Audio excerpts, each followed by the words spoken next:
L'amphithéâtre de Québec.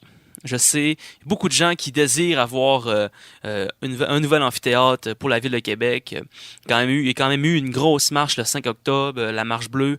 Je sais que c'est passé, mais j'aimerais ça vous en reparler parce que faut comprendre.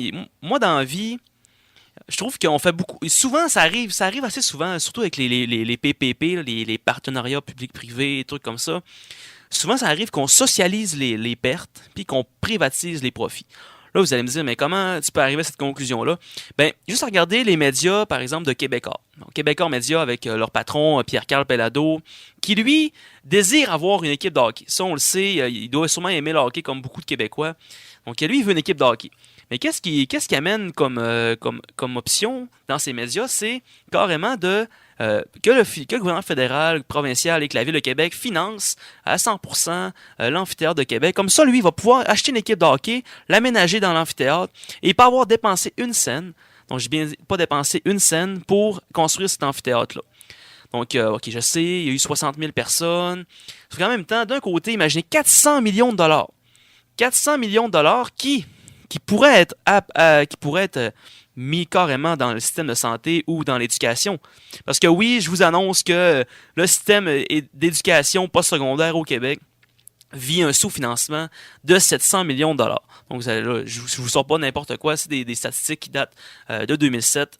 Donc, c'est la FEU qui est probablement l'AC, le mouvement étudiant et qui dit carrément qu'ils ont fait des calculs et qu'il manque 700 millions avec l'aide des recteurs et des directeurs généraux des cégeps, tout ça. Donc, imaginez, bon, 400 millions. Moi, j'essaie d'imaginer, bon, qu'est-ce qu'on pourrait faire avec 400 millions de dollars? Bon, à part la santé et l'éducation, on pourrait faire plein d'affaires à part faire un amphithéâtre. Donc là, je fais 3 points de suspension ici parce que je me dis, bon, un amphithéâtre encore. Bon, là, je vais revenir sur la socialisation, socialiser les pertes et privatiser les profits. Donc, ça s'est vu souvent quand même dans l'histoire, par exemple, les PPP. Donc, mettons, on construit une route en partenariat public-privé, puis qu'est-ce qui se passe après? Ben là, c'est le public qui finance. Puis après ça, le privé s'en occupe, puis là, il laisse ça, brise, tu sais, il brise, la route se brise, puis il la rénove pas, entre guillemets, là, puis à un moment donné, ben, le gouvernement il dit, ben, on va la rénover, nous, ça n'a pas de bon sens. Puis là, qu'est-ce qui se passe? Après qu'il l'ait rénové, ben, là, il y a du monde intéressé à le racheter. Là, je prends une route, mais ça pourrait être, je sais pas, un hôpital ou une clinique privée ou n'importe quoi. N'importe quoi, que ça arrive très souvent qu'on socialise les pertes.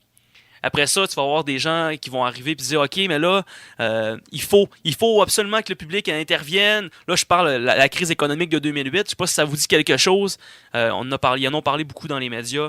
Qu'est-ce qu'ils ont fait? Ils ont injecté des milliards, des 1000 milliards de dollars dans les banques. Donc, encore une fois, comme je voudrais pas être vulgaire, mais reste qu'on regarde ça, puis c'est qui a sauvé la peau, qui a sauvé la peau des banques? C'est le public. Puis c'est qui va réussir à survivre et qui va réussir à continuer à faire des profits sur le dos du public? C'est les banques, c'est les gens qui ont demandé de l'aide du public, aidez-nous, on n'a pas d'argent. Donc on a encore socialisé les pertes et on a privatisé les profits.